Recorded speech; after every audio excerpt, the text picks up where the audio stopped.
unas graves consecuencias tanto económicas y sociales. Ya el Fondo Monetario Internacional hablaba de una estimación para América Latina de un decrecimiento que estaría en alrededor del menos 6% este año, donde la economía ecuatoriana sería una de las más afectadas debido a la afectación en la liquidez que ha tenido y en la afectación hacia todas las cadenas productivas que estamos teniendo hoy por hoy. Esta afectación en la liquidez lo que produce es que el flujo normal de recursos en la economía se ve interrumpido, y en una economía en dolarización, donde las fuentes principales de recursos para el país provienen de fuentes externas que actualmente están paralizadas, se vea un panorama mucho más complejo. Y con estas fuentes me refiero a las exportaciones, me refiero a temas de remesas, de inversión extranjera directa y, por supuesto, al financiamiento que podemos conseguir en el exterior. Con este contexto, las preguntas que yo voy a abordar el día de hoy son cómo llegó la banca privada a la crisis, cómo está evolucionando, tanto en nivel de crédito, que ya lo mencionábamos, depósitos, indicadores, qué facilidades se han ofrecido y cuáles son las expectativas para los siguientes meses. Para iniciar y contextualizar en temas económicos, en tema de cómo está hoy por hoy la economía, quiero mostrarles este mapa de calor que evidencia claramente todo lo que está en rojo acá, que es precisamente la crisis más reciente que tuvimos en la economía, que es en el año 2015-2016, cuando lo que sucedió fue que tuvimos una caída súbita de los precios internacionales del petróleo, que pasaron de estar en un promedio entre 90 y 100 dólares a 50 dólares. Esto, por supuesto, evidencia acá un tema de caída en los ingresos petroleros, una reducción de las exportaciones y rápidamente este shock se expandió al resto de la economía. Acá podemos ver todo en rojo quiere decir un decrecimiento importante referente al año anterior. Tenemos en el primer cuadrante el sector financiero, tenemos al sector fiscal en el segundo, sector externo y una parte de algunos sectores comerciales en el último. Lo importante ver acá es que ingresa el shock por el lado petrolero, pero rápidamente se expande hacia otros sectores de la economía y también hubo una afectación hacia la banca. En el caso de la última crisis, de lo que estamos afrontando hoy por hoy desde este año con la crisis sanitaria, lo que estamos viendo es también ya ciertos sectores que están en amarillo, que están yendo hacia una tendencia rojiza. Y esto, por supuesto, seguramente va a continuar así los siguientes meses e incluso se puede ir profundizando mucho más. Con los datos que tenemos actualmente, que en algunos casos son a mayo, en otros a abril, ya vemos que, por ejemplo, la recaudación tributaria está afectada. Vemos también que el volumen de crédito y los depósitos también tuvieron un decrecimiento ahí, ya que pasaron de estar en verde a estar en una tonalidad naranja, amarilla. Y otros sectores como las exportaciones también ya empiezan a tener una ligera contracción. En este siguiente gráfico lo que vemos es, sí, los sectores económicos la están pasando mal, vemos acá también ya aterrizado a nivel de actividades que esta crisis también, la crisis más reciente que hubo en 2015, también afectó a las actividades económicas del Ecuador medidos por sus ventas y sus exportaciones. Vemos, por ejemplo, que el comercio, la manufactura, la construcción, servicios administrativos, servicios financieros, alojamiento, estuvieron en rojo y estuvieron afectados en la última crisis. Y ya estamos viendo con datos del mes de abril de este año que algunos sectores ya se pintaron a rojo, como por ejemplo temas de servicios, temas de turismo, alojamiento, actividades inmobiliarias, ya están pasándose a este nivel rojo y probablemente van a permanecer así por algunos meses más.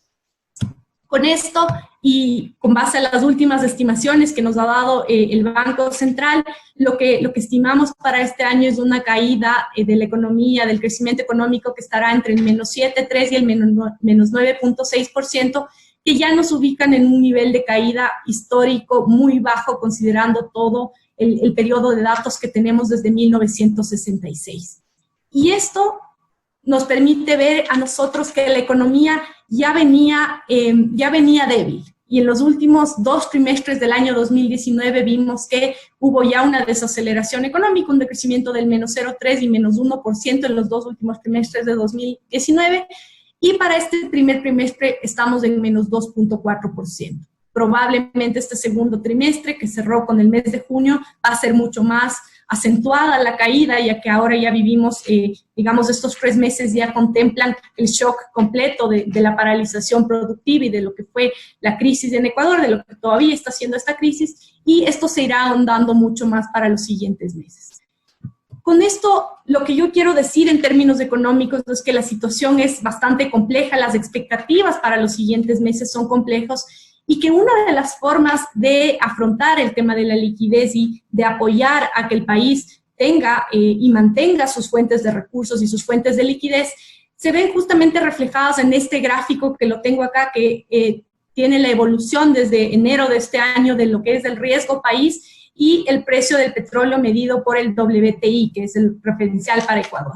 En este caso vemos que en las últimas semanas, desde abril hasta la fecha, ya el precio del petróleo ha retomado a un nivel estable que está en alrededor de los $40, que es algo mucho mejor a lo que evidenciamos en abril cuando hubo esta caída súbita y por supuesto también provocó un alza inmediata del riesgo país, dado que Ecuador depende mucho de los ingresos petroleros. Este riesgo país que en este año ha estado bordeando y ha sobrepasado incluso los 5.000 puntos, hoy por hoy está en 2.783 puntos.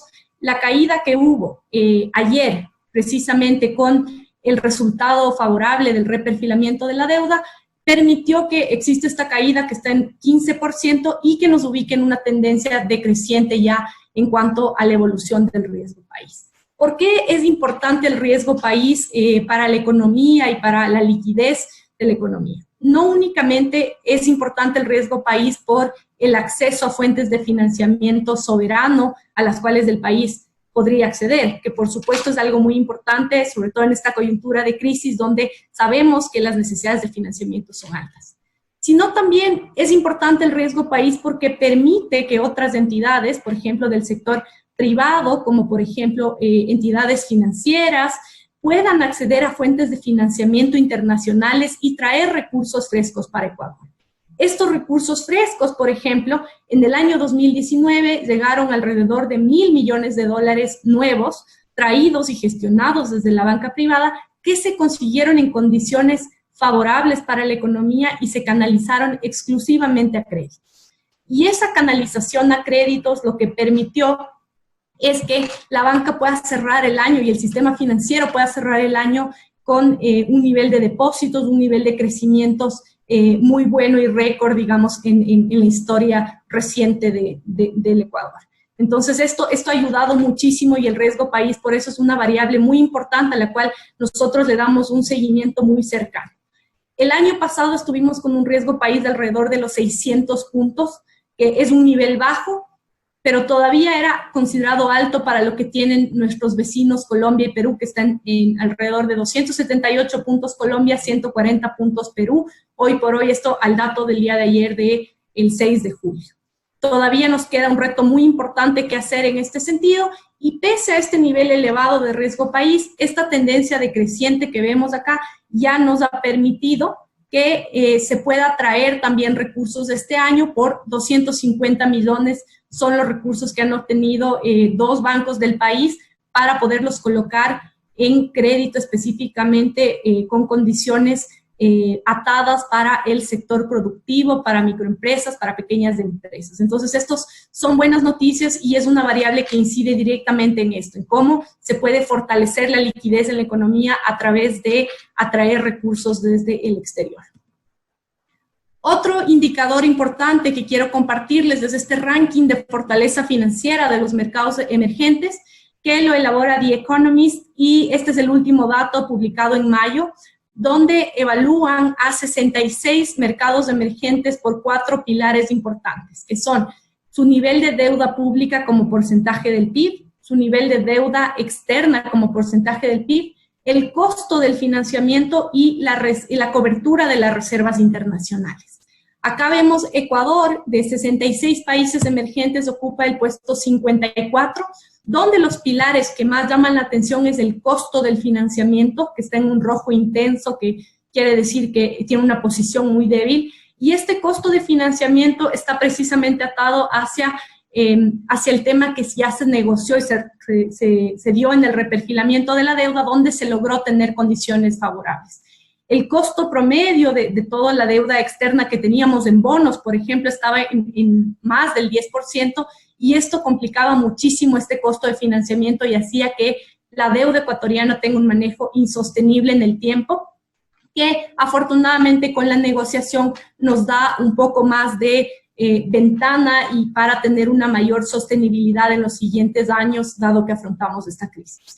Y el tema de la cobertura de reservas internacionales, que es un tema también que está refiriéndose hacia cómo, cuánto pueden cubrir los activos líquidos del Banco Central hacia su total de los pasivos, que hoy por hoy está en el orden del 35%, y en cuanto a la cobertura que tienen las reservas internacionales, por ejemplo, de los depósitos de las entidades financieras del país, está en alrededor del 80%, es decir, no logra cubrir este 100%, y esto se dio debido al manejo que se dio en años anteriores sobre la expansión monetaria que se dio, y que seguramente de esto profundizará más adelante ya Verónica. Y otros pilares importantes, como les decía ya, cómo está medida la deuda como porcentaje del PIB, que también influyen en cómo nos ven en cuanto a fortaleza financiera los mercados emergentes. Aunque lo importante acá no es el porcentaje de deuda que tengamos, sino su sostenibilidad, que está atada al cronograma de pagos y, por supuesto, al costo del endeudamiento al cual hayamos accedido. Perú, para que tengan una idea, está en el puesto número 4 y Colombia está en el puesto número 29. Entonces, creo que para Ecuador hay mucho por hacer en cuanto a la fortaleza financiera y mejorar estos 4 pilares.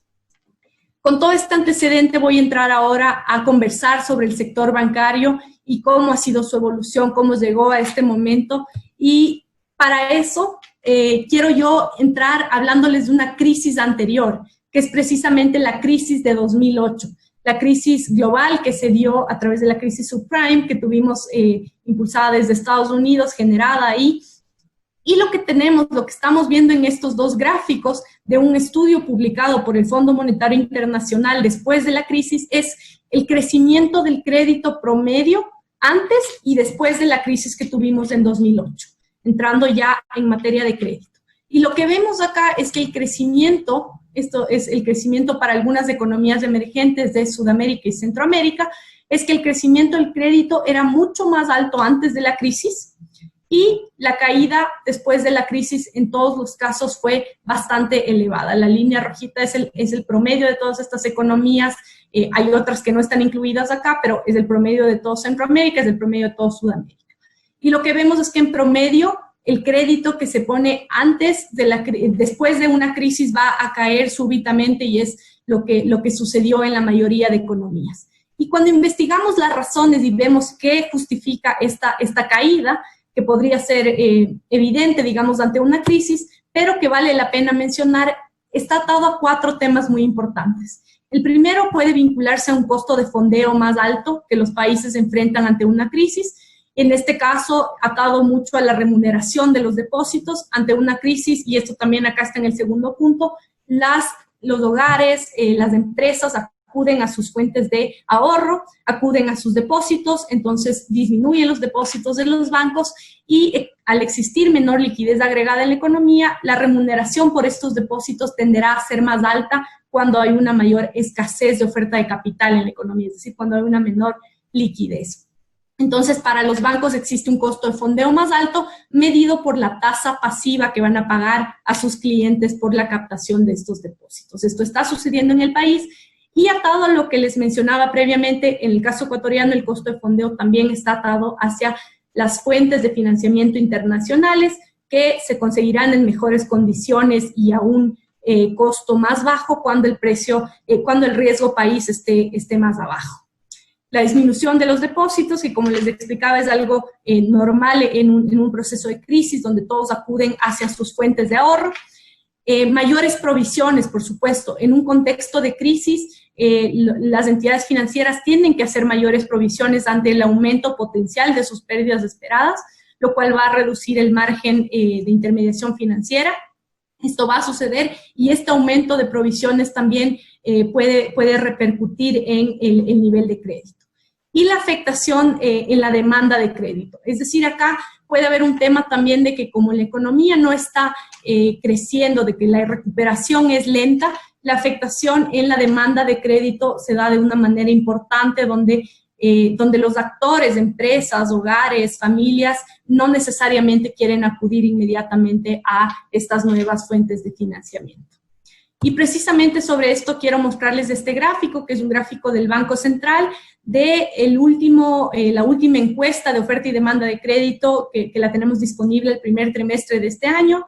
Si bien acá no se recoge el efecto completo de todo lo que ha sido ya la pandemia hasta junio, la tenemos solo hasta marzo, ya recupera una primera parte de este shock, que es precisamente el shock que se dio en marzo.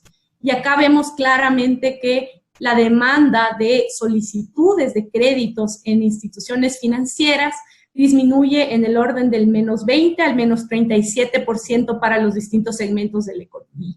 Es decir, acá ya se evidencia que la demanda de crédito en el primer trimestre había sufrido una contracción importante. Por el lado también de cómo las empresas están pagando sus deudas, en este mismo estudio del Banco Central ya se refleja una tendencia creciente para las empresas hacia tener dificultad de poder pagar sus deudas. Y estas empresas son específicamente de comercio, construcción, industria, servicios, lo que evidencia mucho más el tema de la necesidad de liquidez y la afectación en la cadena de pagos, en el flujo circular de liquidez normal en la economía, que por supuesto la expectativa acá es que en el segundo trimestre de este año tanto la demanda de crédito puede haber caído mucho más, como también las empresas con mayor dificultad para pagar sus deudas. Acá no solamente le dejaría empresas, que es lo que tenemos acá, sino que por supuesto esto también está afectando a los hogares. Y ahora entrando al tema de cómo han evolucionado los depósitos y los créditos bancarios, sobre todo me voy a enfocar en este año, en los últimos meses de la crisis. Lo que está sucediendo y lo que vemos acá es que los depósitos tuvieron una caída acá durante la crisis, tuvieron una caída consecutiva de 2 meses, pero posteriormente lograron recuperarse. La caída inicial que se dio en marzo fue de 900 millones. El mes siguiente tuvimos una caída de 100 millones y luego ya tuvimos un crecimiento importante en depósitos por 200 millones. Y este mes, que precisamente hoy en la mañana cerramos las cifras del mes de junio de la banca, ya evidenciamos una muy buena noticia, que es un crecimiento en depósitos que está en 372 millones, referente al mes anterior, al mes de mayo. Entonces hay un crecimiento y esto evidencia una recuperación importante en los depósitos. Toda la información que les voy a mostrar acá es la última información disponible. Esta es una primicia que le estamos presentando ahora, la información del mes de junio. Y lo que tenemos acá es ya la evolución consolidada de todos los datos, incluso los indicadores más actualizados. Entonces, como les decía acá, los depósitos en este gráfico también lo podemos observar. Vemos aquí mucho más claro cómo fue la caída y ya la recuperación que la tenemos en estos meses y que nos permite también tener un mayor flujo de crédito. ¿Qué significa este aumento en depósitos? Significa que, primero, la economía está ya reaperturando, se está volviendo a un nivel donde algunos sectores ya están teniendo ciertos ingresos y estos ingresos los están canalizando hacia la banca. También significa que la confianza está presente acá, que no hubo un tema de que se evidencie una caída de depósitos que se mantenga por largos meses o por largos periodos. Lo que se ve acá es que inmediatamente la poca liquidez que está en la economía que tenemos actualmente, las personas, las empresas, las familias están tendiendo a colocarlas en la banca, en este caso, que es información de los 24 bancos privados. ¿Y cómo llegaron los depósitos a este momento? Llegaron, como les decía, con un nivel récord, tanto en depósitos como en cartera, que se cerró en el año 2019, gracias a los recursos que se lograron gestionar. En cuanto a los depósitos que más sufrieron una contracción en la crisis fueron los depósitos a plazo fijo, que son aquellas pólizas que generan una mayor tasa de interés pasiva, y como pueden ver, aquí cayó en el mes de febrero y hoy por hoy ya se encuentran estabilizándose, aunque no volvemos a los niveles de crecimiento anteriores todavía. Sin embargo, los depósitos monetarios, los depósitos de ahorro tienen todavía una tendencia creciente, y lo que nos muestra esto es que, claro, las empresas, los hogares que tenían sus depósitos a plazo fijo, ante una coyuntura económica difícil, acudieron a tomar sus niveles de ahorro para poder mantener sus niveles de consumo. Acá podemos ver también la participación de depósitos, y la mayor participación que tenemos es en los depósitos a plazo, como les mencionaba, que representan el 37% del total de los depósitos. En cuanto a los niveles de crédito, lo que podemos ver acá, y ya también acá para ejemplificar cómo se ha afectado el crédito bancario, nosotros cerramos el año, primero voy a partir con el año 2019 para contarles cómo inició la banca este año. Cerramos el año también con una colocación, un saldo de depósitos, de créditos bancarios récord en la historia, que alcanzó los 30.000 millones. Este nivel de créditos se logró en el año 2019 gracias a políticas y criterios, como les comentaba, que fueron traer recursos desde fuera, realizar análisis técnicos, mantener las líneas abiertas para poder, para no interrumpir la colocación de créditos en el año 2019, pese a que la economía venía con una contracción, sobre todo en los 2 últimos trimestres. Ahora, lo que sucede este año es que, a raíz de la crisis sanitaria que enfrentamos actualmente, lo que se evidencia es que primero tuvimos en el mes de marzo una contracción de los depósitos por 900 millones. En el mes de marzo a los créditos no les sucede casi nada, mantienen su misma tendencia, pero ya en el mes de abril lo que pasa es un efecto espejo. Si mis depósitos cayeron en el mes de marzo, el siguiente mes la banca ya no pudo seguir con el mismo ritmo de colocación y contrajo su nivel de crédito en alrededor de 700 millones. Ahora, la buena noticia es que esta caída en los créditos se ha ido desacelerando con el paso del tiempo. En el mes de mayo ya hubo una caída en los depósitos de alrededor de 370 millones, y en este último mes de junio, es decir, de mayo a junio, los créditos cayeron únicamente 100 millones, que es el menos 0.4% mensual. En términos anuales todavía estamos creciendo, es un 1.5% más que el año pasado, y la expectativa en cuanto a créditos es que para el mes de julio ya podamos evidenciar un aumento en la cartera bruta, en el saldo de cartera de créditos.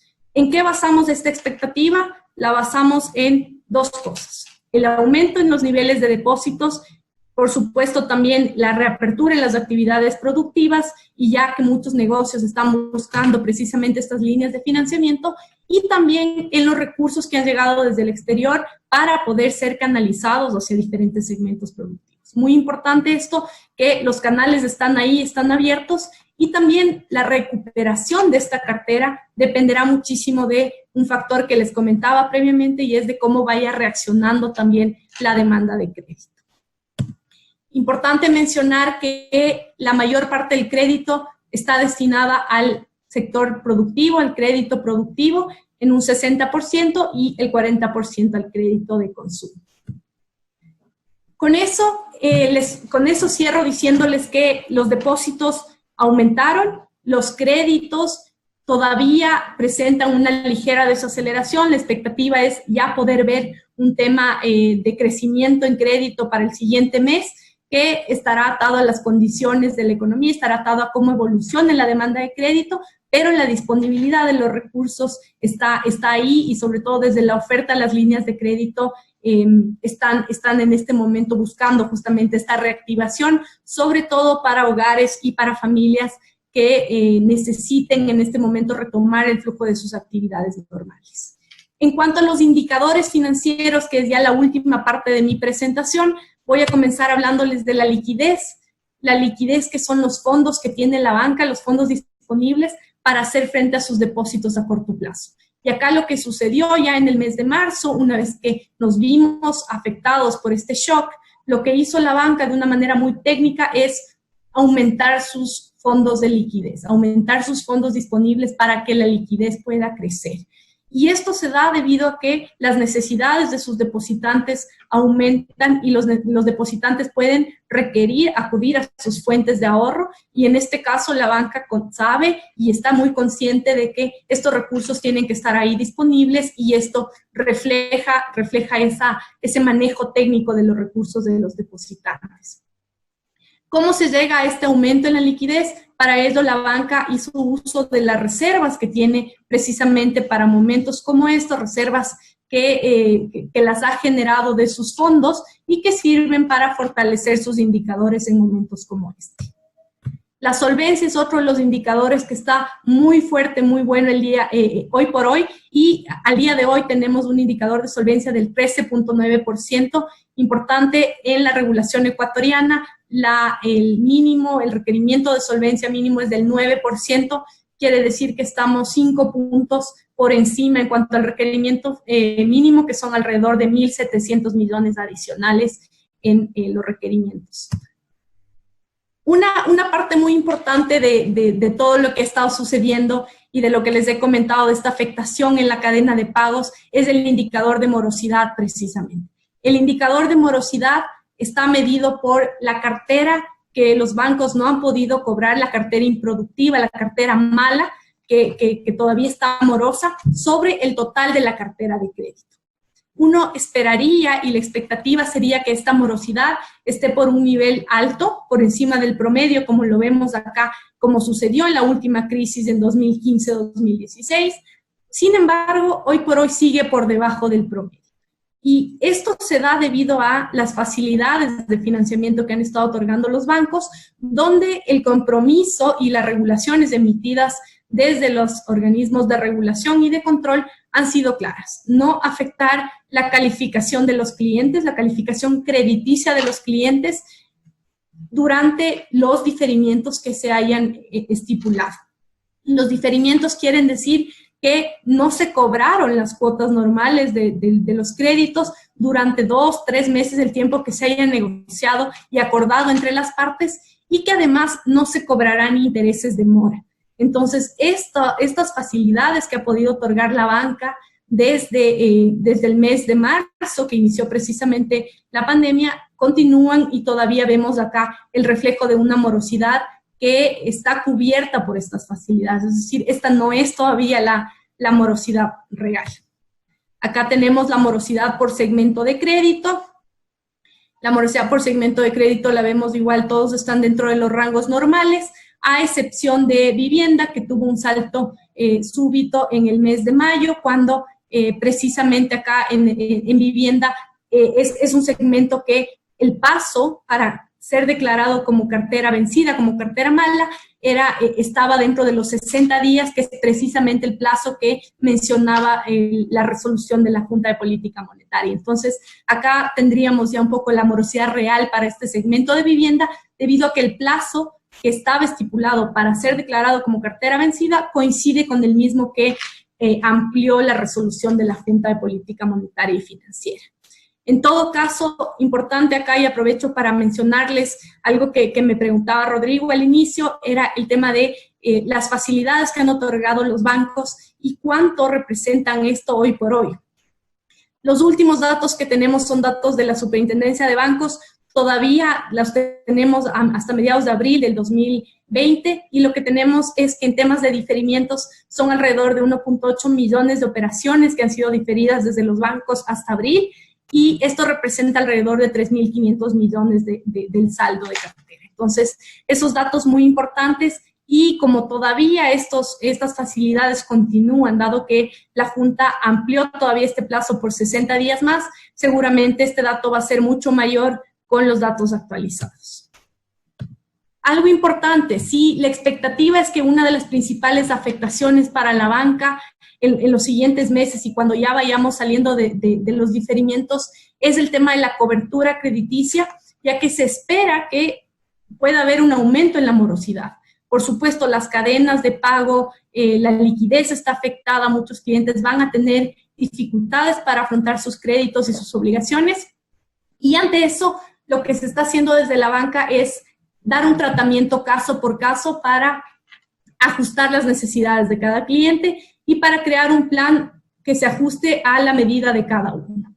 Y en este caso también una forma muy técnica de manejar estos potenciales riesgos de aumento de pérdidas esperadas es el aumento de la cobertura crediticia. Y es algo que se evidencia muchísimo acá. La cobertura crediticia son las provisiones que realizan los bancos, ¿sí? Las provisiones ante potenciales pérdidas y la cartera improductiva. Es decir, ¿cuánto tengo yo adicional de provisiones para cubrir mi cartera improductiva? Y hoy por hoy esto es de 2.5 veces. El mes anterior era 2.1 veces, hoy por hoy lo tenemos en un ratio más alto.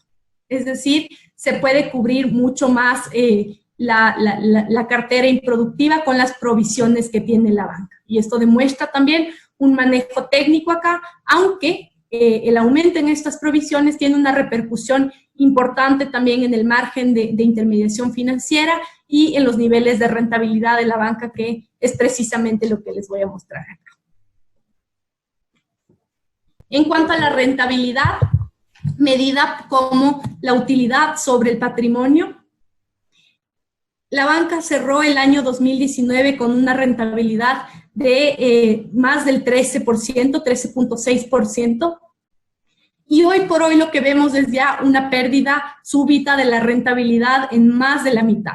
Tenemos 5.7% de rentabilidad al mes de junio, una reducción de la utilidad del 52% referente a junio del 2019, y esto se da precisamente por el aumento de provisiones, el aumento de medidas de precaución que permitan a la banca salvaguardar los depósitos, mantener niveles de crédito y tomar todas las consideraciones técnicas que se deben tomar en un panorama adverso y de crisis como el actual. Hoy por hoy la rentabilidad es baja, es del 5.7% en promedio para los bancos, pero esto es lo técnicamente correcto. Acá lo importante es que se contaba con una reserva de rentabilidad fuerte con la cual cerró el año 2019 la banca para poder tener precisamente estos recursos para poder hacer los recortes necesarios y no sacrificar niveles de provisiones, no sacrificar niveles de estabilidad y poder tener mayor liquidez. Como comentarios finales ya para mi presentación, sobre cómo llegó la banca privada a la crisis, les he mencionado a lo largo de mi presentación, llegó con niveles de depósitos, con niveles de cartera, indicadores muy fuertes en cuanto a liquidez, rentabilidad, solvencia. Si desde la banca tuviéramos que escoger, digamos, un momento para entrar en crisis, creo que para la banca la manera técnica y la solvencia con la cual llegó es uno de los mejores momentos para afrontar esta crisis desde el lado de la banca. Esto no quiere decir que la banca no se va a ver afectada desde su punto de vista, sobre todo de pérdidas esperadas. Sin embargo, quiere decir que cuenta con las herramientas necesarias para hacer frente a una crisis de una manera muy técnica. ¿Cómo está evolucionando? Hemos evolucionado de manera, hemos sentido el shock tanto en los depósitos como en el crédito, pero vemos ahora una evolución favorable, vemos una evolución en el caso de depósitos con una recuperación ya positiva, en el caso de crédito vemos una desaceleración en la caída del crédito. La expectativa que tenemos para los siguientes meses es ya que el crédito se empiece a reactivar y entremos ya en una zona positiva específicamente en el mes de julio. ¿Qué facilidades ha ofrecido la banca? Quizás acá puedo ahondar un poco más en este último minuto que me queda. Además de los diferimientos, además de haber sido este alivio en momentos en que se necesitaron congelar ciertos pagos desde los hogares y de las familias, no se ha alterado la calificación crediticia de los clientes y algo que es muy importante, la atención ininterrumpida que se brindó durante toda la pandemia, que significó una preparación ex ante desde la banca en inversiones importantes en innovación, en canales digitales, temas que estaban listos debido a que la banca tenía, digamos, esta precaución de siempre estar innovando y siempre estar invirtiendo en este tipo de servicios. Y que al final del día ayudaron muchísimo a estar ahí, a estar presente en medio de la pandemia.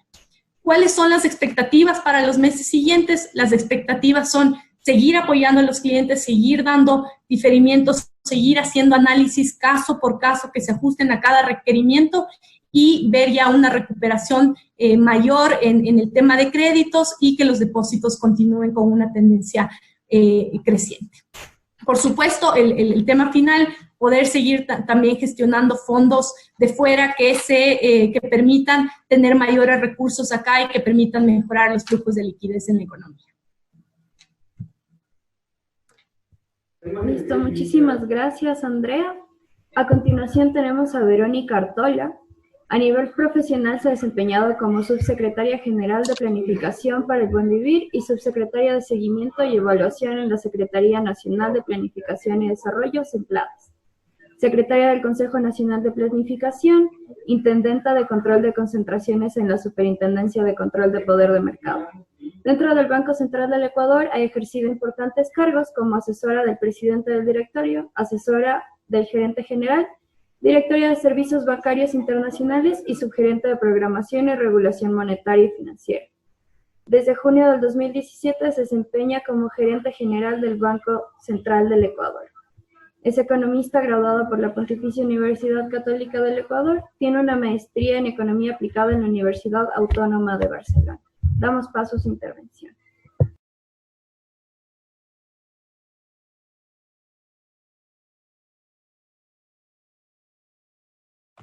Bueno, buenas tardes con todos. Muchísimas gracias por la invitación. Para mí, como gerente del Banco Central, la verdad es un honor poder compartir con ustedes cómo estamos viendo la realidad de la economía en este momento y sobre todo cuál es el papel, ¿no es cierto?, que tiene el crédito justamente y el papel de las instituciones financieras. Cuando hablo de instituciones financieras me refiero al sector privado, al sector público y de la economía popular y solidaria, para de alguna manera ayudar a detener un poquito esta crisis en la que estamos viviendo no solamente el Ecuador, sino todo el mundo. Y un poquito para contextualizar justamente en la línea que les mencionaba, de acuerdo a las últimas estimaciones de crecimiento de diferentes organismos multilaterales, se ve que la región en promedio va a decrecer en un 7%. Y eso, lamentablemente, a nosotros como Ecuador no nos deja de lado, sino que por el contrario, en una economía dolarizada, incluso este efecto negativo en la situación económica puede ser incluso mayor. En esa línea, nosotros justamente ya, como mencionaba Andrea en su presentación, como Banco Central hicimos un esfuerzo importante para hacer las previsiones de crecimiento de este año 2020.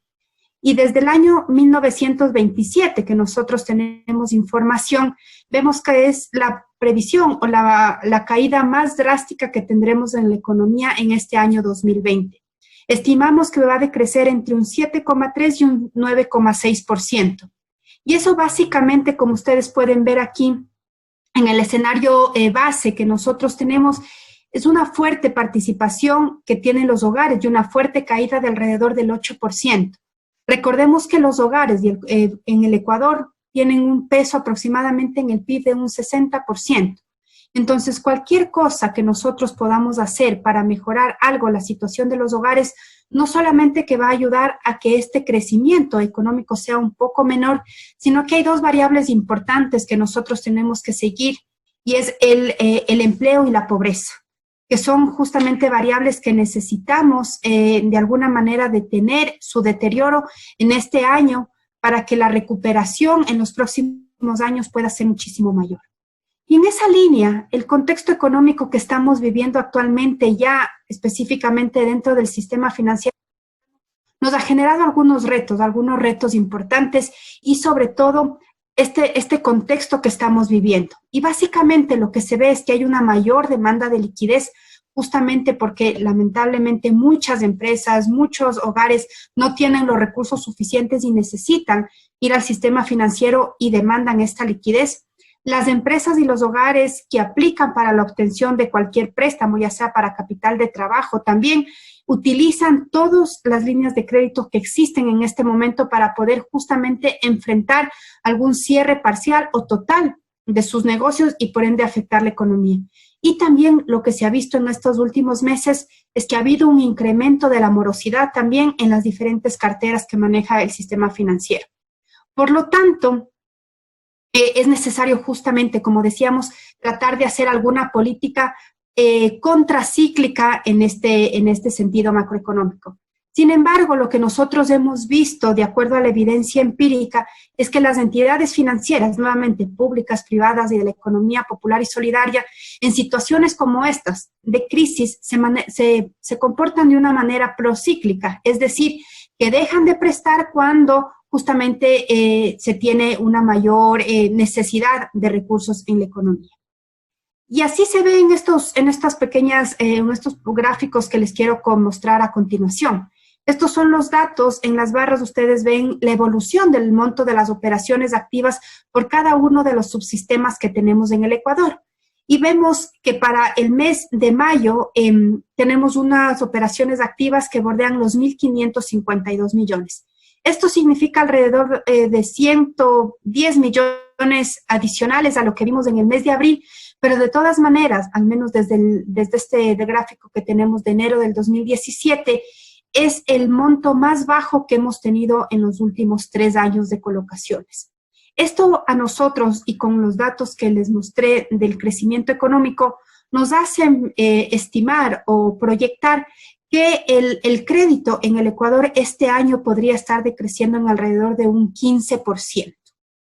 Y este comportamiento de cómo se va afectando las operaciones activas, como digo, se ve en cada uno de los subsistemas. En este gráfico de la derecha ustedes pueden ver que en total en el año 2020 hay una reducción de aproximadamente un 24% en las colocaciones de crédito de las instituciones financieras, siendo las que menos han colocado el sistema financiero público. Justamente por eso es indispensable generar esta política, y lo que decía Andrea también es interesante ver cómo se puede tener fondeo del exterior para justamente poder generar este crédito de una manera muchísimo más activa. Y en este gráfico de la izquierda se ratifica lo que les mencionaba anteriormente. En total tenemos alrededor de 10.200 millones colocado, y si comparamos entre enero y mayo del 2016 al 2020, cada uno de estos meses en los años, vemos nuevamente que es el año en donde menos se ha colocado en los últimos 3 años crédito en la economía. Ustedes conocen que en el Ecuador tenemos 22 diferentes subsegmentos en donde se puede colocar crédito y donde se controla o las instituciones financieras pueden entregar el crédito. Y como ustedes pueden ver, en cada una de estos segmentos o actividades económicas que tenemos en la economía, la variación anual de la colocación del crédito es negativa en cada uno de estos subsegmentos. Ustedes pueden ver solamente 3 flechitas verdes, que son actividades que no tenían mucha presencia en años anteriores y por eso ahora se ve un crecimiento. A excepción de eso, en todos y cada uno de estos segmentos, como digo, se ve este decrecimiento. Nuevamente, lo que hace es ahondar más la crisis económica en la que estamos viviendo. Y si bien esto es una crisis de oferta y demanda la que estamos pasando en este momento en el Ecuador, sí es interesante ver cómo cuando se puede colocar crédito en las diferentes actividades productivas, tiene un comportamiento bastante relacionado. ¿A qué me refiero? Si yo coloco más crédito en, por ejemplo, manufactura, yo voy a poder ver que las actividades tienen un crecimiento mayor, medido esto por el valor agregado bruto de cada una de las actividades. Por el contrario, si yo no coloco operaciones activas dentro de estos sectores, también se va a ver afectado el crecimiento económico de estas ramas de actividad. Tanto en manufactura, como ustedes pueden ver en este gráfico, que tiene una correlación bastante cercana, como en la construcción. Cuando yo dejo de colocar crédito, también el valor agregado de esta industria empieza a decrecer. Entonces, ahí es cuando tenemos que empezar a repensar, tanto desde el sector público como desde el sector privado, cuáles son las políticas que podemos generar para impulsar este crédito dentro de estas actividades productivas. En el comercio, por ejemplo, ya no se ve tanta esa relación, aunque definitivamente, si es que tengo una caída también en las colocaciones de crédito del sector comercio, también veo un decrecimiento en este sector y en la agricultura de igual manera. Entonces, ¿a qué nos lleva estos temas a nosotros como Banco Central y que les voy a presentar más adelante? ¿Cuáles son esas actividades productivas en las que el sector financiero debería también colocar crédito? Ya sabemos, tenemos con la presentación que Andrea nos hizo, cómo está el sector, cuáles son los retos, cuáles son los problemas, cuáles son las oportunidades que tiene el sistema financiero. Y desde el punto de vista macroeconómico, lo que yo quisiera complementar es cómo ese sector financiero puede impulsar en estas ramas de actividad importantes en la economía justamente para tener un crecimiento económico al menos no tan negativo como el que estamos esperando y de acuerdo a las últimas previsiones que tenemos como Banco Central. De igual manera, entendiendo un poquito qué está pasando tanto en bancos, mutualistas, cooperativas, y esto pasando brevemente porque Andrea ya presentó algunos de estos datos que se reflejan de la encuesta que nosotros hacemos de oferta y demanda de crédito justamente tanto por el lado de oferta a los bancos y las instituciones financieras en general, como la demanda, que también es importante escuchar a las empresas más importantes de este país. Entonces, brevemente, en lo que se refiere a bancos y mutualistas, vemos que los datos hasta marzo del 2020 muestran que se ha acelerado o ha habido una menor colocación de crédito prácticamente en todas las ramas de actividad, productivo, consumo y vivienda y microcrédito. Y solamente consumo prácticamente cero, entonces, como digo, los bancos han sido más restrictivos en entregar crédito justamente en estos sectores. Y las cooperativas, de igual manera, más restrictivos en otorgar crédito en lo que se refiere a vivienda y un poco menos temerosos, diría, para otorgar crédito en el sector de consumo y microcrédito. ¿Y cuáles han sido las razones que dan los representantes de las instituciones financieras, en esta lámina específicamente bancos, por qué no se ha podido otorgar tanto crédito? Y sobre todo, desde el lado de la oferta, es por el aumento del riesgo percibido de la cartera de los clientes. Ya vamos a ver cómo más adelante esto se complementa también desde el lado de la demanda, qué es lo que están viendo las empresas, justamente por qué no pueden acceder a crédito o por qué no están demandando también tanto crédito. Como digo, es una crisis que estamos viviendo por el lado de oferta y por el lado de la demanda. Entonces, en cada uno de estos segmentos, los 4 analizados, el deterioro del entorno económico y las perspectivas negativas es lo que ha generado que los bancos y las mutualistas no otorguen tanto crédito como en años anteriores. Y por el lado de la demanda, nosotros encuestamos alrededor de 2.240 empresas. Estas son las más representativas dentro de cada uno de sus sectores, justamente para que tenga una representatividad importante en los resultados que nosotros damos como Banco Central. Y aquí vemos la demanda de crédito, tanto en bancos como cooperativas, también ha habido una menor demanda. Y esto ya lo presentó Andrea y quisiera pasar brevemente, que creo que esta lámina es interesante. Cuando se demanda crédito, ¿por qué las empresas dicen que no demandan tanto crédito justamente para poder otorgar capital de trabajo o inversión nueva dentro de sus empresas? En la barrita morada, ustedes ven el nivel actual de ventas no me permite cubrir el pago de créditos. Entonces, por esa razón, en cada uno de estos sectores, comercio, industria, servicios de construcción, es la barra que más se destaca, independientemente del tamaño de la empresa, grande, pyme o micro. Eso quiere decir que las empresas también están viendo que sus ventas no son suficientes para en este momento entrar a tener un nuevo crédito porque tienen miedo de no poder pagar ese crédito.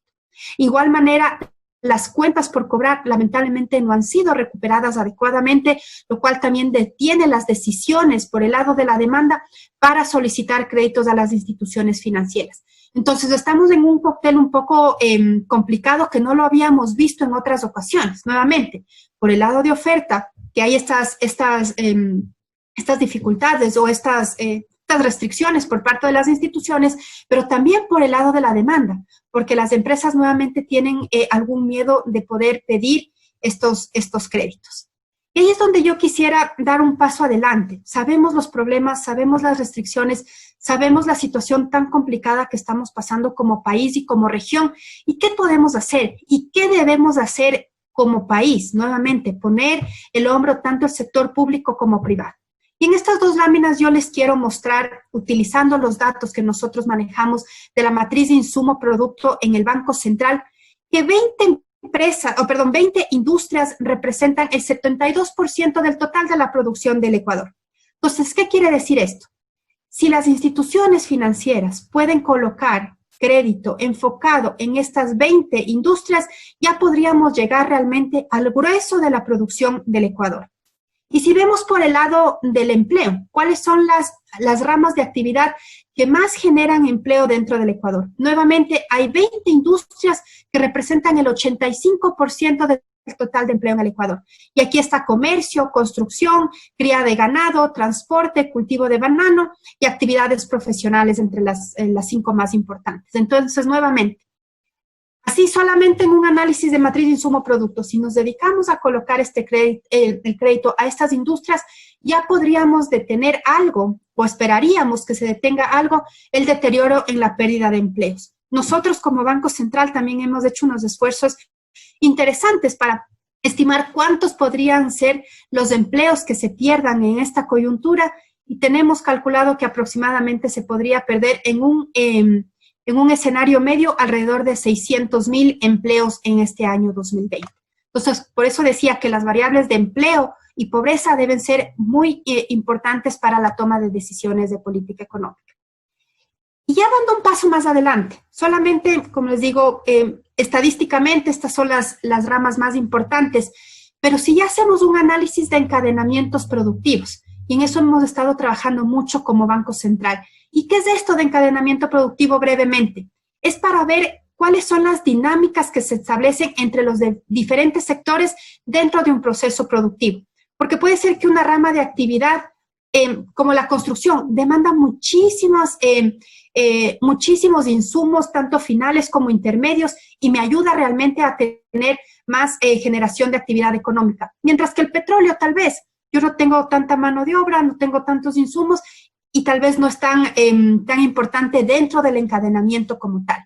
Entonces, dentro de esta definición de encadenamientos productivos, es muy importante las dinámicas que tiene cada rama de actividad, ¿no es cierto? Cómo va a funcionar cada industria particular dentro de esto.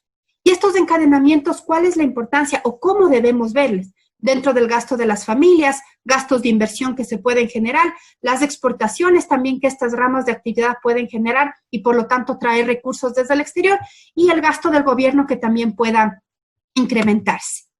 Y en esa línea, dentro de las cuentas nacionales, ¿no es cierto? Y dentro del análisis de cuentas nacionales, existe este tema de los encadenamientos y poder identificar cuáles son los sectores base, clave, isla y motor.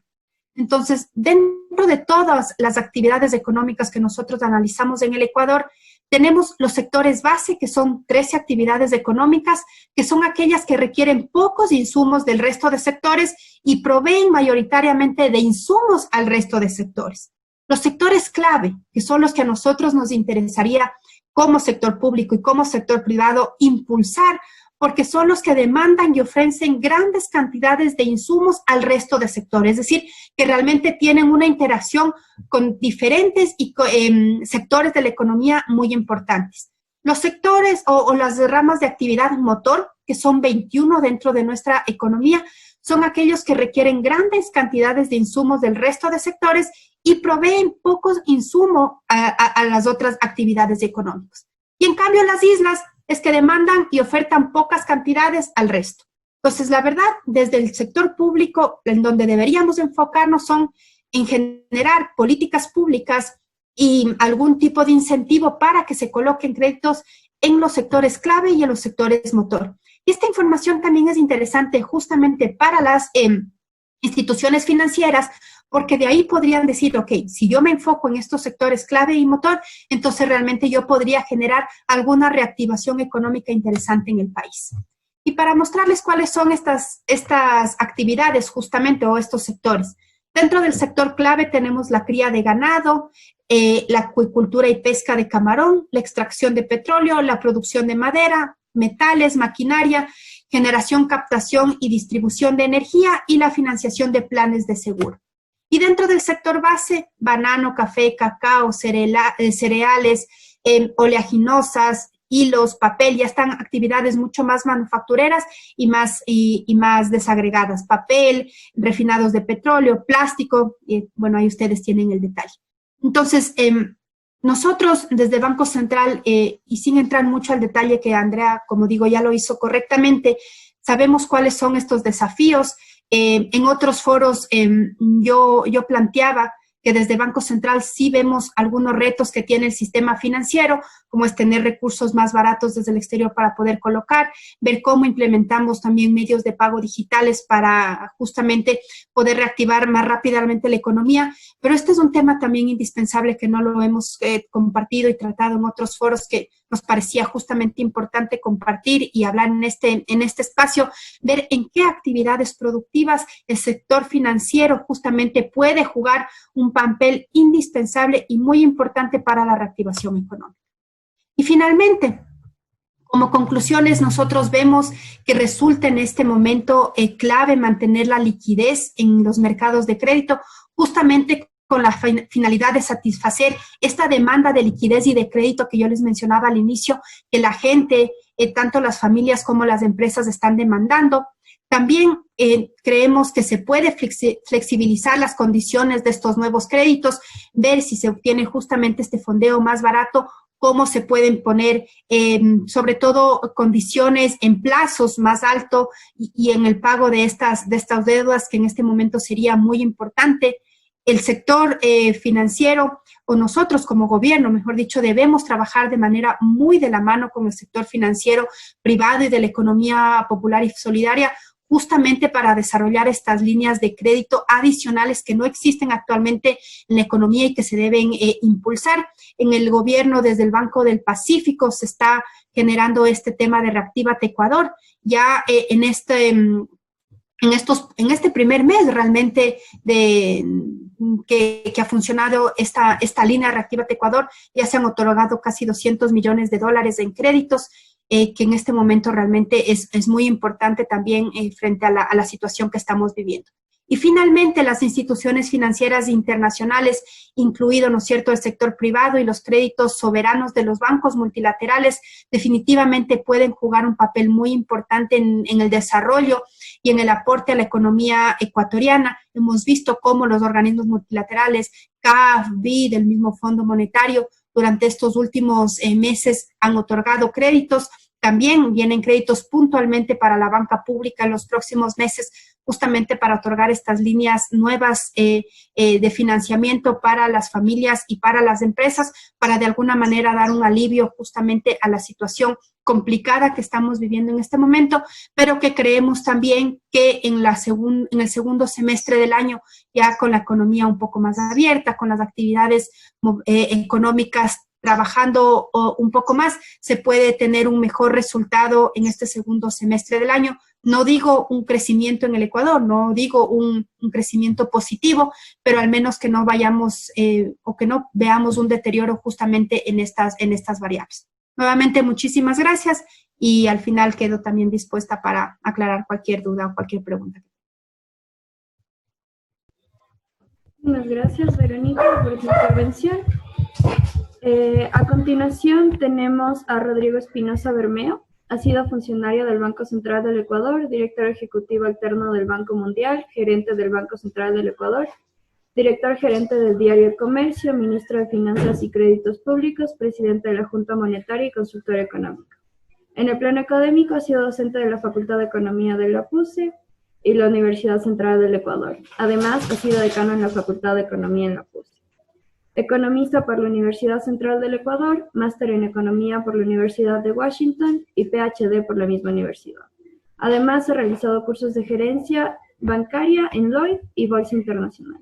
Damos paso a su intervención. Muchísimas gracias por la invitación a este programa muy importante.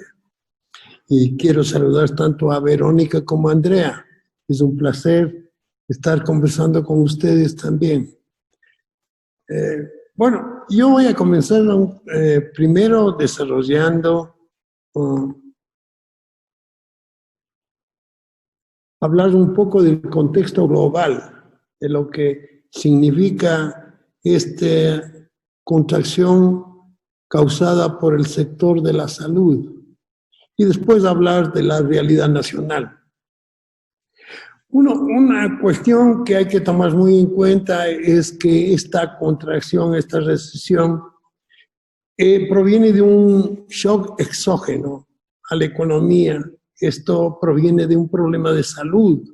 No ha sido como las anteriores recesiones causadas, por ejemplo, por desbalances en la economía o como la última por un problema financiero, por un problema bancario.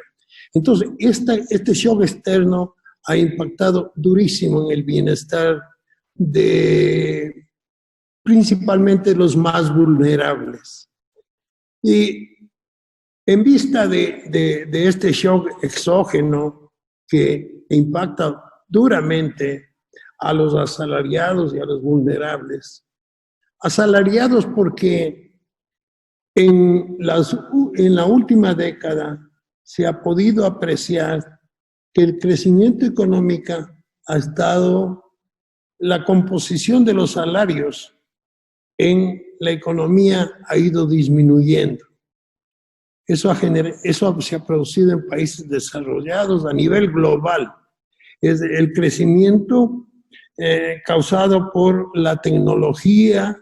La tecnología ha sido más a favor del capital que de la mano de obra. Estamos viendo el crecimiento de esas famosas industrias productivas como Amazon, como Google, como Facebook, que generan impresionantes crecimientos de productividad y de actividad económica, pero que no tienen atrás una respuesta positiva respecto a los salarios, no emplean muchos trabajadores.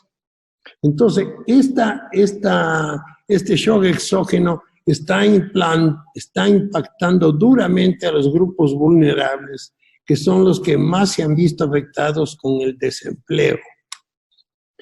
Esta situación ha generado que los gobiernos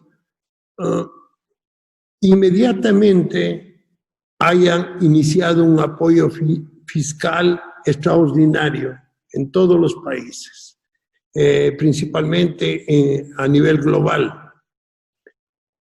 Y adicionalmente que la respuesta fue inmediata, tanto por las autoridades monetarias y fiscales, de una manera coordinada, han luchado contra la corrupción, contra la recesión, contra los problemas de oferta y demanda. En el campo fiscal, por ejemplo, la expansión esperamos que alcance niveles nunca antes presentados. Por ejemplo, el déficit fiscal en relación al PIB del grupo de los 4 subirá del 11.2% subirá al 11.2% en el 2019, en el 2020, que digo, no. En el grupo de los 4 hay un crecimiento del déficit fiscal al 14.1% del PIB, frente a un déficit del 2.9% en el 2019. El grupo de los 4 está, cuando yo hablo del grupo de los 4, proviene de los Estados Unidos, los países que forman parte del euro, Japón y Gran Bretaña. El déficit fiscal, más o menos por países en relación al PIB, tenemos que, por ejemplo, en los Estados Unidos se estima un déficit fiscal del 19.2%, en el área del euro del 9.5%, Japón del 8.6%, Gran Bretaña del 11.5%, y así vemos un crecimiento sustancial como nunca del déficit fiscal. En los Estados Unidos se espera que el déficit alcance 19.2%, pero ese déficit es el más alto registrado en los Estados Unidos desde 1946. En 1946 recordarán ustedes que hubo el famoso Plan Marshall para levantar Europa, y eso generó un déficit importante en los Estados Unidos, pero desde ahí hasta ahora nunca los Estados Unidos han alcanzado un nivel de déficit como el que tenemos ahora. Se espera también que el Congreso apruebe 1 trillón adicional de apoyo fiscal, lo que dará lugar a un déficit fiscal del 24% del PIB. Y adicionalmente, como yo hablaba de los problemas de la vulnerabilidad que está generando en los grupos más desposeídos, en los Estados Unidos la administración está empeñada en adoptar gastos de infraestructura que impacten positivamente en beneficio de los asalariados. En lo que hace relación con la expansión monetaria, esta es sin precedentes en la historia. Todos los bancos centrales de los países de los mercados desarrollados están utilizando la expansión cuantitativa, que la expansión cuantitativa realmente se inicia con la crisis financiera presentada en el 2008 y en el 2009. Y ahora esa herramienta ha sido utilizada en una forma muy expansiva por parte de los bancos centrales. Los bancos centrales de todos los países están comprando, principalmente en los mercados desarrollados, una gran cantidad de activos.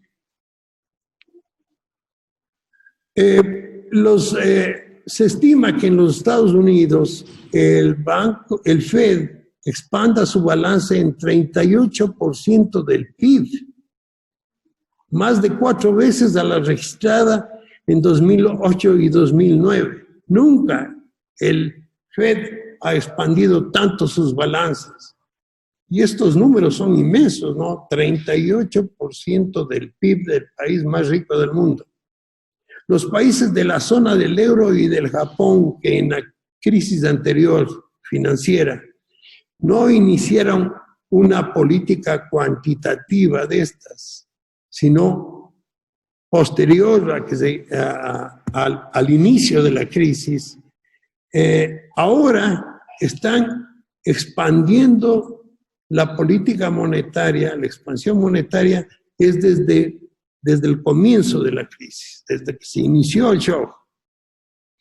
Y una cosa importante a nivel global, a nivel mundial, es que por primera vez la respuesta ha sido coordinada en su naturaleza y alcance, coordinada desde el punto de vista de política fiscal y monetaria.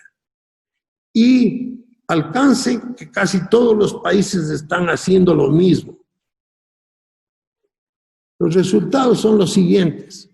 La expansión de balances en los Estados Unidos será para el 2020 de 7.8 trillones de dólares. En el área del euro se estima una expansión de 3.4 trillones. Japón de 609 billones de dólares. Los tres juntos, 11 trillones, 11.8. Y uniendo Gran Bretaña, que alcanzará cerca de 1 trillón, la expansión del balance del Banco de Inglaterra, se estima una expansión que no se ha presentado en historia, tan impresionante.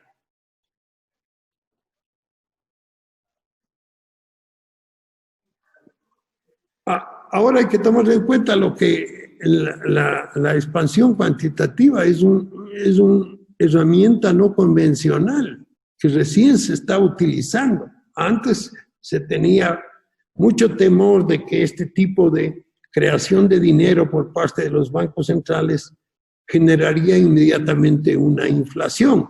Eso no ocurrió en la crisis pasada. Y estiman que ahora puede surgir un inicio de inflación, pero eso podemos hablar mucho después, ¿no? Si el Ecuador, por ejemplo, utilizara el porcentaje del PIB que está expandiendo los Estados Unidos, nos igualaríamos con una expansión del Banco Central del Ecuador en este año de 40.826 millones, algo que supera al presupuesto general del Estado.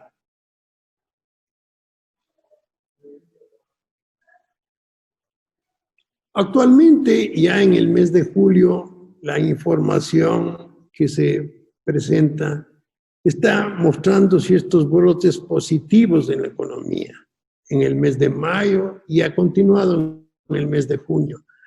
Todo esto ha generado que muchos piensen que esta crisis va a tener la forma de V, ¿no? Y que va a durar más o menos unos 4 trimestres hasta alcanzar los niveles de producción anteriores a la crisis pandémica esta. Y los mercados desarrollados se estima que alcancen su nivel de crecimiento anterior en 8/4. Chetan Aya, que es un famoso economista de Morgan Stanley, dice que creemos que esta recesión será profunda, pero corta. La última información aumenta la confianza de que esta será una recuperación profunda y rápida en forma de V. Entonces, las proyecciones del Morgan Stanley respecto a la economía, ya en el año 21 se está presentando crecimientos del Producto Interno Bruto de forma global del 6.1%. Y todos los países desarrollados del 4.5% y los países emergentes del 7.2%. O sea, hay una estimación de que esta crisis, que si bien ha sido profunda, es corta. Al mismo tiempo, un aspecto positivo es que las compañías biofarmacéuticas continúan haciendo progreso. Las autoridades de salud pública están en mejor posición para manejar la pandemia y una potencial segunda ola. Y los consumidores se están adaptando a esta nueva normalidad.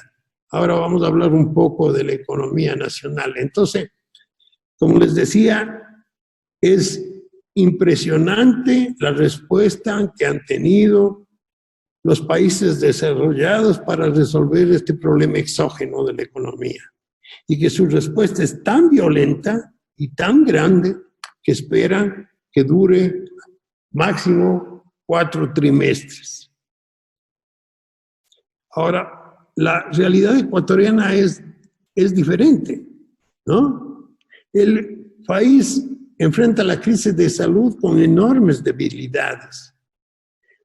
Una, por ejemplo, para demostrar algo, en los depósitos del Tesoro en el Banco Central apenas superan los $200 millones.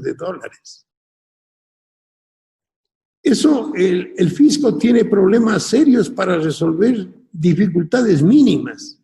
Ha tenido problemas en pagar el seguro de los aviones del Ministerio de Defensa y un sinnúmero de problemas. Conocemos a diario, se aparecen grupos que no han recibido los recursos necesarios del sector público. La situación fiscal es realmente extremadamente débil. Es positivo lo que ha sucedido ahora de que se pueda reestructurar las deudas de los bonos soberanos, que alcanza 17.4 billones de bonos.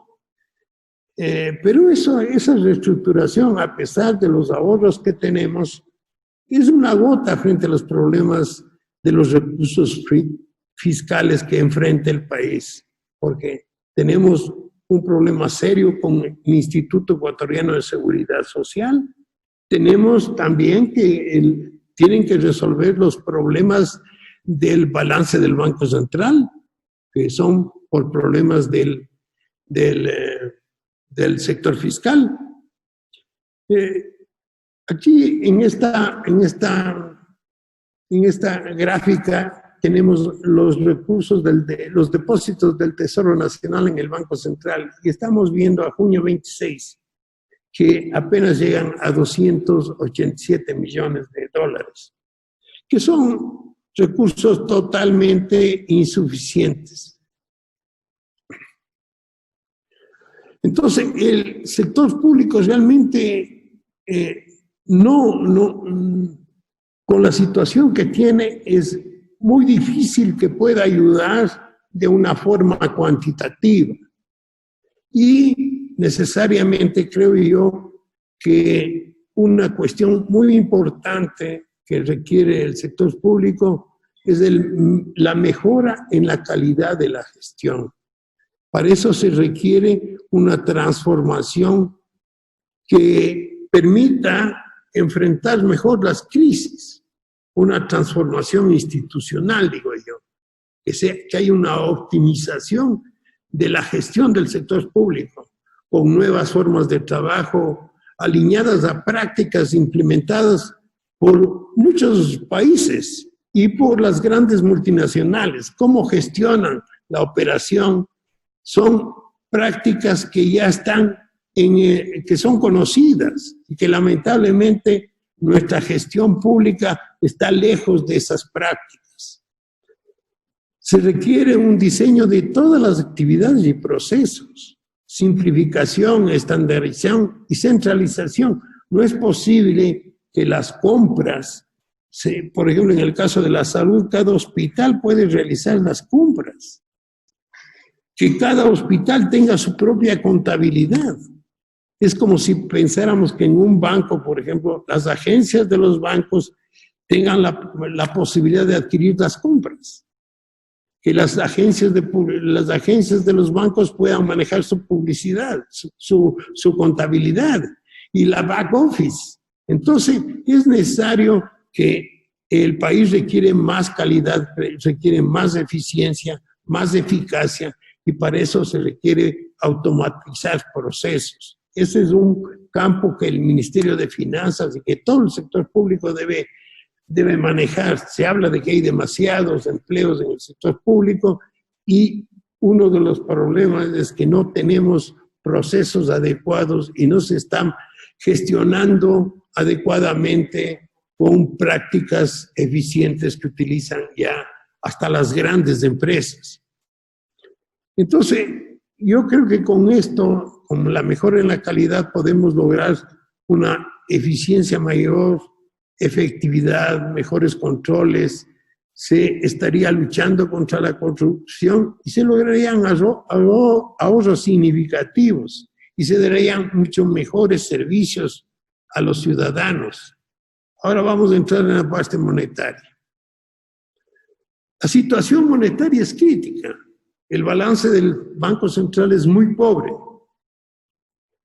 Tiene el Banco Central importantes activos no líquidos. A pesar de ser pobres sus activos, muchos de ellos son no líquidos. Por ejemplo, las acciones e inversiones de la banca pública. Los activos últimos de la operación con Goldman Sachs también han aumentado los activos no líquidos del Banco Central. Aquí tenemos una gráfica del crédito al Tesoro Nacional en donde se puede apreciar que de 5.800 millones bajó a 3.700 en el año 2007 como consecuencia de la adquisición de las acciones de la banca pública por el Banco Central como pago del crédito del gobierno central. Entonces nos llenamos de activos que no son líquidos.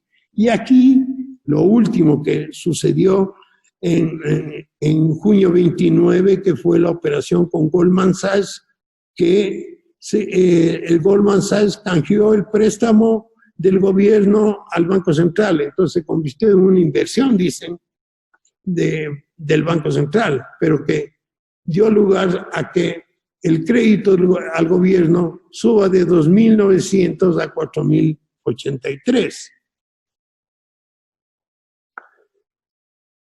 Entonces, esto como consecuencia de que el Banco Central, bien creo yo, lo hizo bien porque no podíamos dejar de perder la cantidad de 300.000 onzas troy de oro, que representaban 500 millones, y teníamos nosotros en garantía unos 606 millones de bonos. Entonces, con el pago de los 370 millones, que fue una salvación, el Banco Central haga eso, se logró recuperar el oro del Banco Central y en parte yo diría mejorar un poco el balance del Banco Central, a pesar de que esta operación le generó activos no líquidos en una cantidad significativa.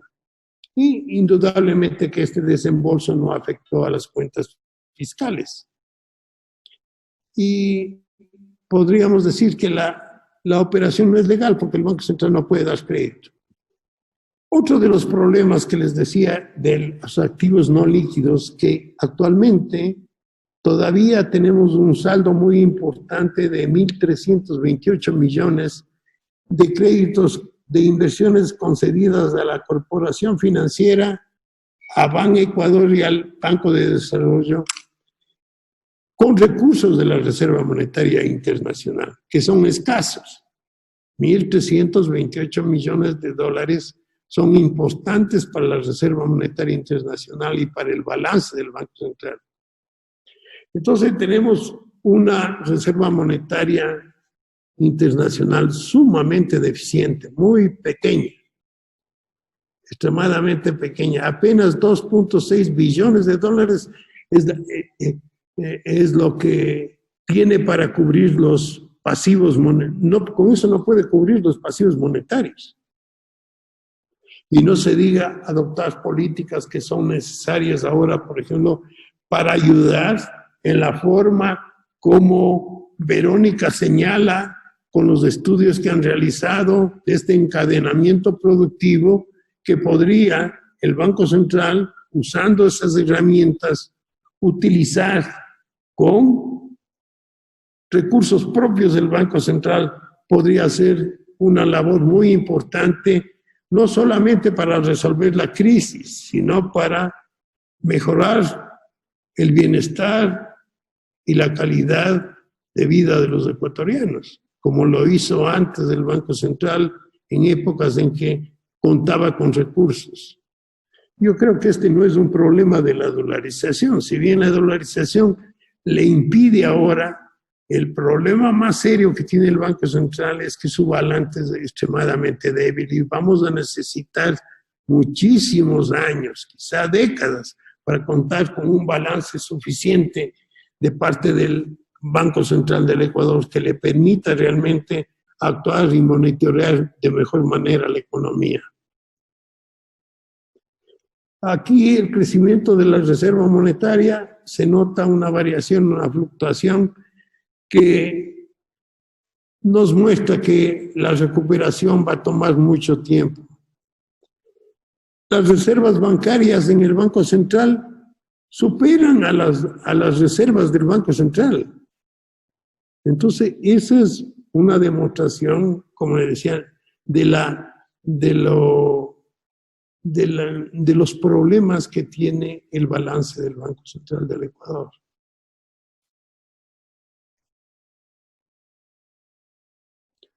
Ahora, lo que podemos apreciar que el sector financiero enfrenta solo y cualquier solución importante que no sea una solución que tome en cuenta la realidad del sector puede provocar una nueva crisis. Y sería gravísimo que el Ecuador inicie una crisis financiera si no tomamos en cuenta los problemas que el coronavirus le va a generar al sector financiero. Yo creo que el acuerdo que estamos logrando de los bonos soberanos es positivo puede ser positivo para el sector financiero, porque eso puede darle posibilidades a que el sector público pueda utilizar parte de sus recursos obtenidos de multilaterales para preocuparse del sector financiero, para ayudar realmente a evitar que se produzca un problema, una crisis financiera que sería gravísima. Como decía yo, el alivio, este refinanciamiento produce un alivio importante de 10 billones de dólares en los próximos 4 años y de 6 billones, dice, a partir del 25 y el 30. Pero son cantidades muy pequeñas para resolver crisis. Ni siquiera sirven para que el sector público alcance a equilibrar sus cuentas.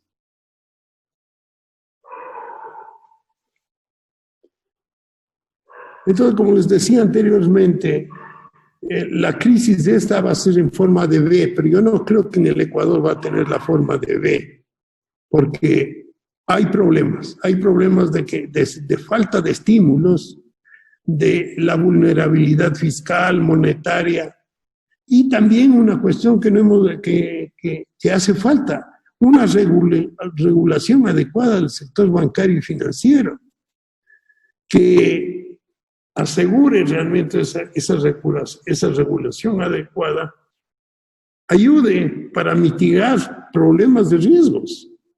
Es importante que el Ecuador se preocupe de gestionar una política fiscal sostenible, que el balance del Banco Central mejore, y eso vamos a necesitar algún tiempo.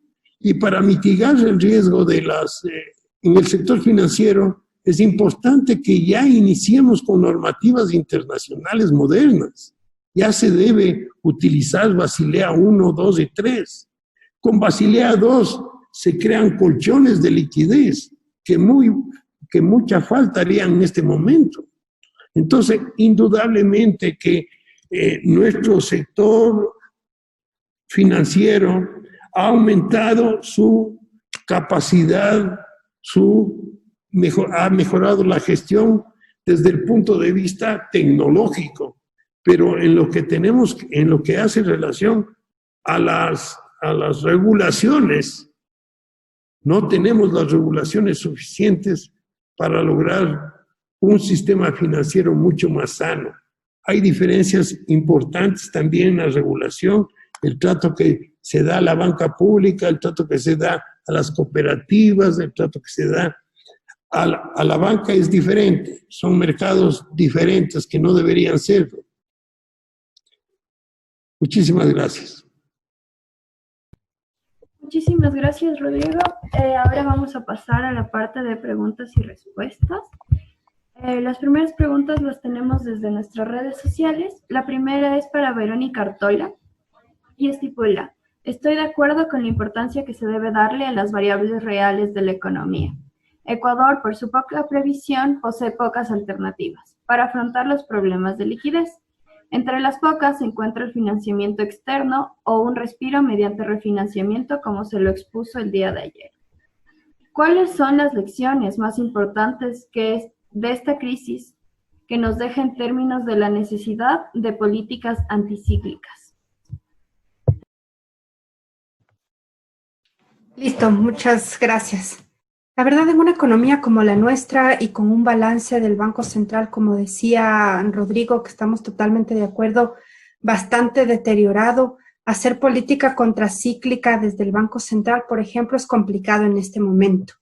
Nosotros lo que hemos hecho como Banco Central durante estos 3 años es justamente tratar de recomponer el balance del Banco Central, tratar de mejorar justamente el tema de la cobertura de los activos que tiene el Banco Central líquidos, la cobertura de la Reserva Internacional frente a los depósitos, pero ha sido una tarea bastante complicada. Yo siempre digo, es más fácil administrar la riqueza que la pobreza. Nos han caído en estos últimos años algunos temas complicados y más en este último año. En esa línea, la política contracíclica debería venir definitivamente desde la banca pública y desde las instituciones financieras, tanto privadas como de la economía popular y solidaria. Se necesita justamente poder tener recursos frescos para inyectar a la economía. para que las variables reales, como mencionaba, no se vean tan afectadas.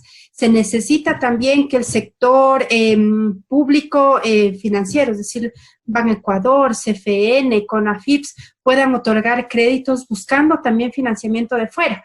Lamentablemente, durante algunos años estas instituciones estuvieron mal acostumbradas a regresar a ver al Banco Central. El Banco Central les otorgaba liquidez a través de la inversión doméstica y que justamente son esos recursos que nosotros desde junio del 2017 ya no generamos más, ya no invertimos más ni en ministerio ni en banca pública, pero sí, definitivamente la banca pública también necesita inyectar estos recursos para poder hacer política contracíclica.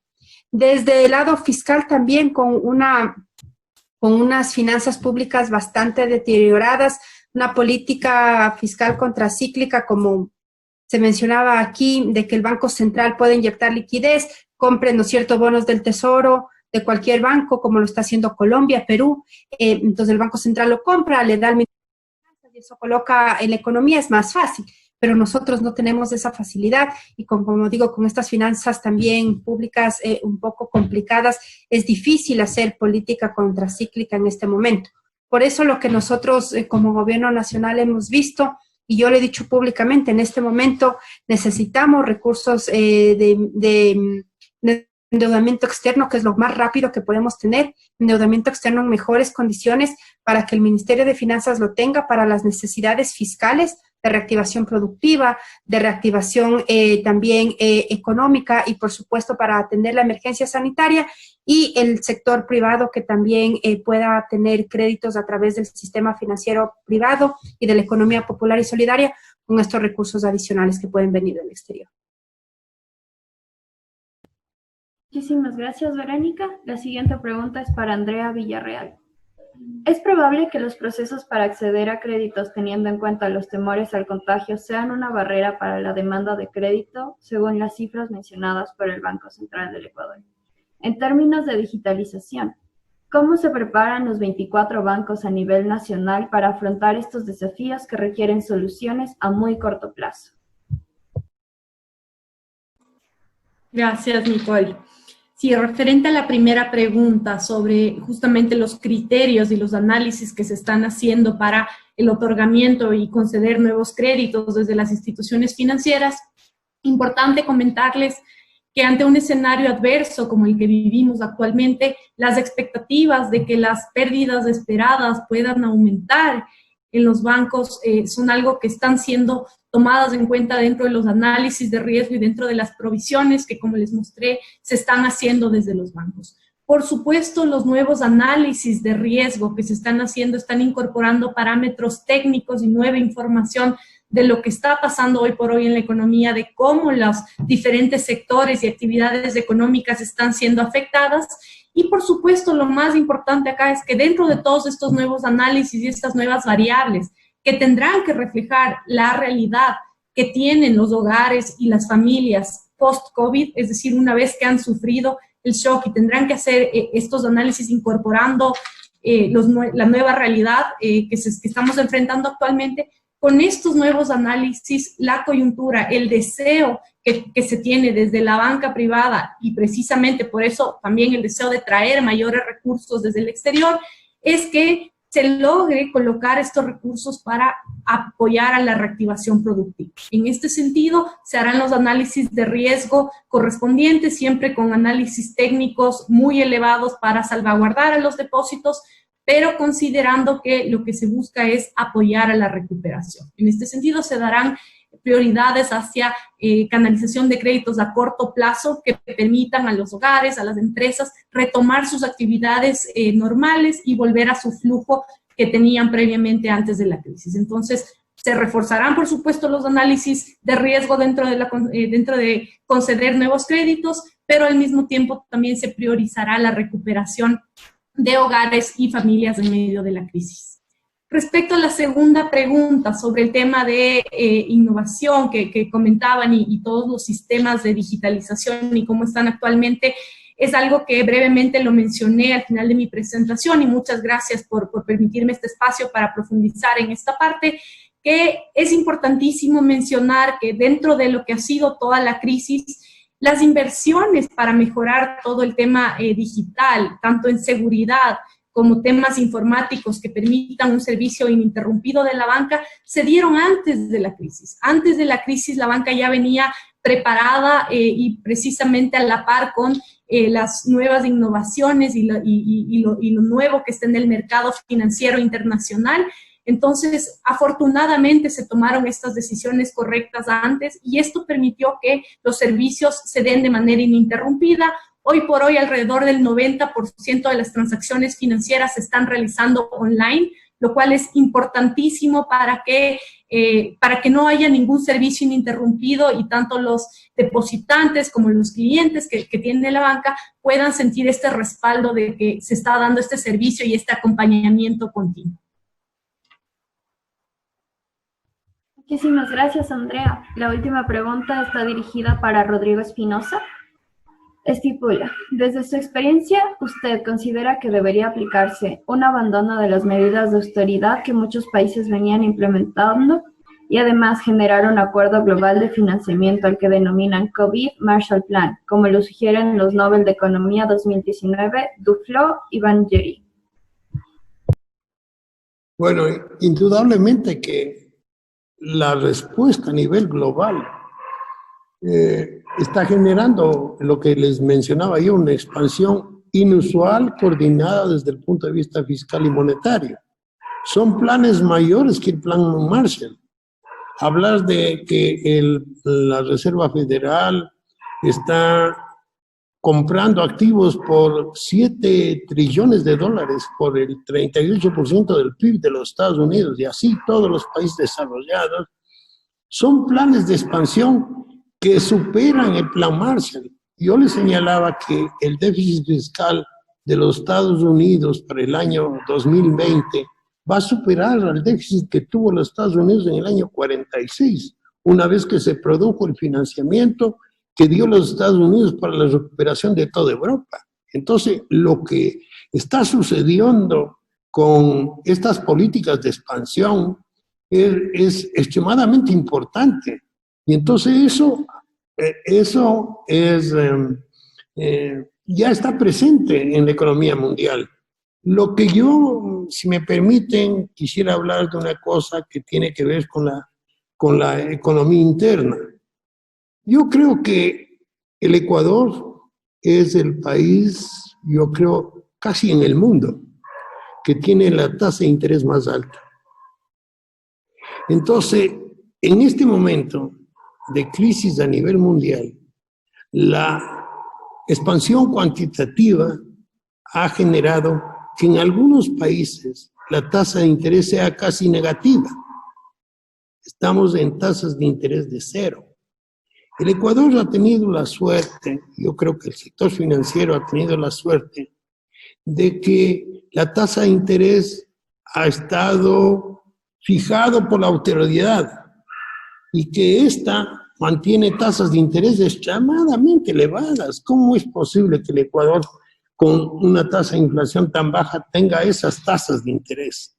Entonces, ese nivel de tasa de interés real está impactando sobre la calidad de los activos de los propios bancos, porque incrementa el riesgo del crédito.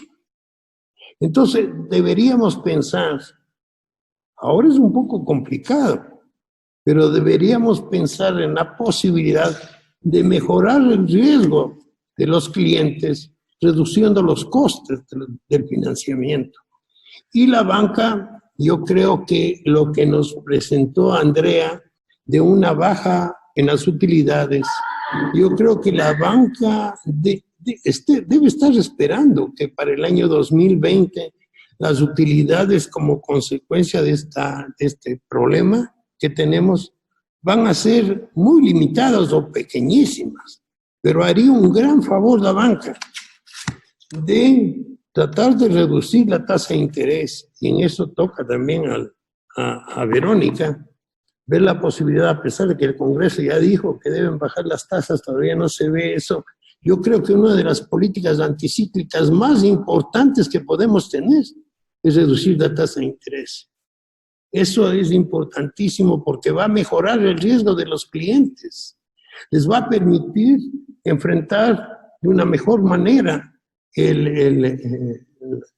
la situación productiva que tienen en el mediano plazo y en el corto plazo. Pero claro que una reducción de la tasa de interés con un sistema bancario y financiero que en un altísimo porcentaje depende del crédito es bastante dificultoso. Yo creo que la crisis anterior que tuvimos, cuando el Banco Central fijaba la tasa y el Banco Central llegó a fijar tasas de interés cercanas al 800% en términos reales, generó un problema bancario, porque los bancos tenían en sus balances tasas de interés de crédito que eran muy inferiores a lo que el Banco Central estaba comprando en el mercado. Entonces eso produjo un desbarajuste terrible en el sector financiero y muchos bancos quebraron como consecuencia de esa medida. Entonces pensar ahora en una reducción de la tasa significa a corto plazo una reducción significativa del riesgo y podría ser una política anticíclica importante. Y yo diría, hay que obligar al sector bancario a que los aumentos de capital no sean solamente con la distribución de utilidades, sino que un porcentaje debe ser con distribución de utilidades y otro porcentaje con recursos frescos. Entonces, si nosotros requerimos de capital para incrementar las operaciones activas de los bancos, y es importante las utilidades para eso, yo creo que es importante exigir a los bancos, yo creo que hay posibilidades, de que los aumentos de capital en un porcentaje sean con recursos en efectivo y otro con distribución de utilidades. Pero para mejorar sus balances, creo que es importante esto que yo estoy sugiriendo, porque pensemos lo que significa una reducción de la tasa de interés para las empresas. La tasa de interés representa en el Ecuador un costo importantísimo, importantísimo. Y una reducción de tasas significa una mejora en la competitividad sustancial y una reducción de los costos internos. Es hasta antiinflacionaria esa medida. Entonces deberíamos pensar eficientemente para ver un mecanismo de reducción de tasas a fin de que el Ecuador deje de ser el país con las tasas de interés reales más altas del mundo.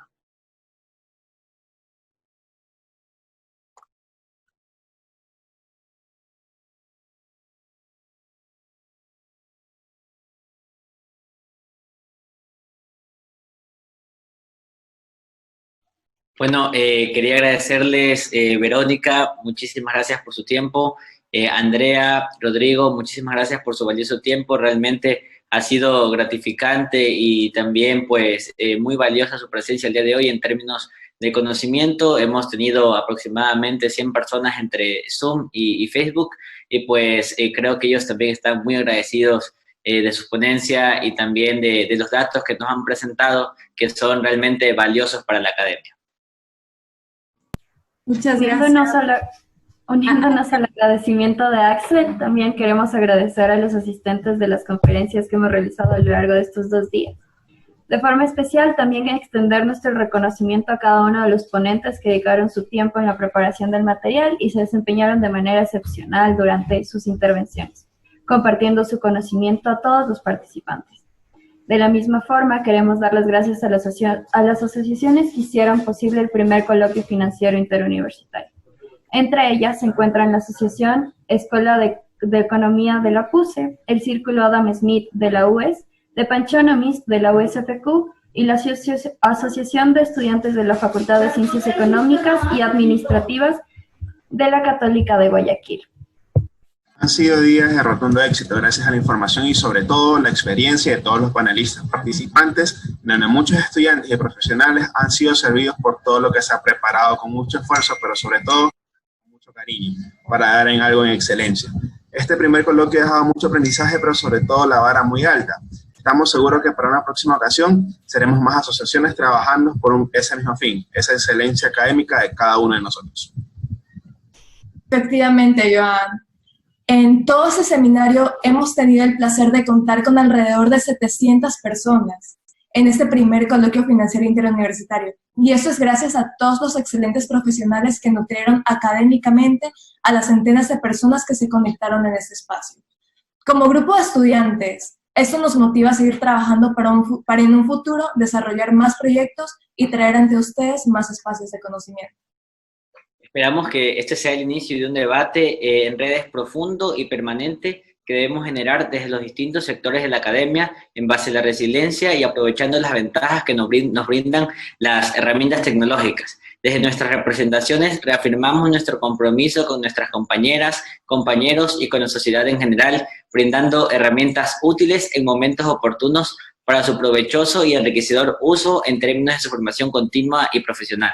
Además, mencionarles a los participantes y los que han atendido nuestras conferencias a lo largo de estos 2 días, que los que asistieron al 75% de los seminarios permanezcan atentos a nuestras redes sociales para que puedan descargar sus certificados de participación tanto en el coloquio como en el seminario, como el taller financiero de aval. Sin más que decirles, agradecerles nuevamente a los ponentes del día de hoy, Andrea, Rodrigo, Verónica, y también pues a todos los que nos han acompañado durante estos días. Si me permites una... Claro, Rodrigo. Bueno, como ex gerente del Banco Central, y estoy hablando de la época de los 70, quiero presentarle una felicitación a Verónica.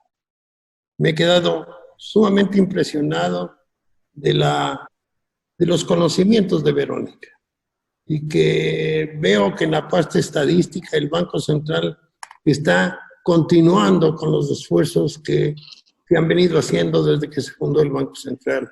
Así que es la primera vez que le escucho y me siento muy satisfecho de haber sido gerente del Banco Central y escucharte a ti, Verónica. No, yo también aprovecho, viniendo de usted, la verdad, un honor. Muchísimas gracias por esas palabras. Como usted dice, la verdad, durante estos 3 años hemos tratado de recuperar muchas cosas en el banco. Usted bien lo decía, el tema del balance del Banco Central es delicado, pero hemos tratado de hacer lo mejor posible en estos 3 años. Y el tema de estadística, sobre todo, hemos dado un giro. Tenemos un equipo muy bueno dentro de nuestra dirección, nuestra sugerencia de programación, que también públicamente les agradezco a ellos y gracias, Rodrigo, de verdad, por esas palabras.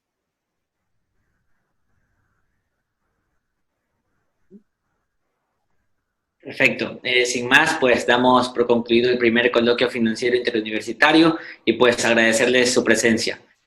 Hasta la próxima. Gracias. Muchas gracias. Luego. Muchas gracias. Chao, Andrea. Chao, Verónica. Chao, Rodrigo.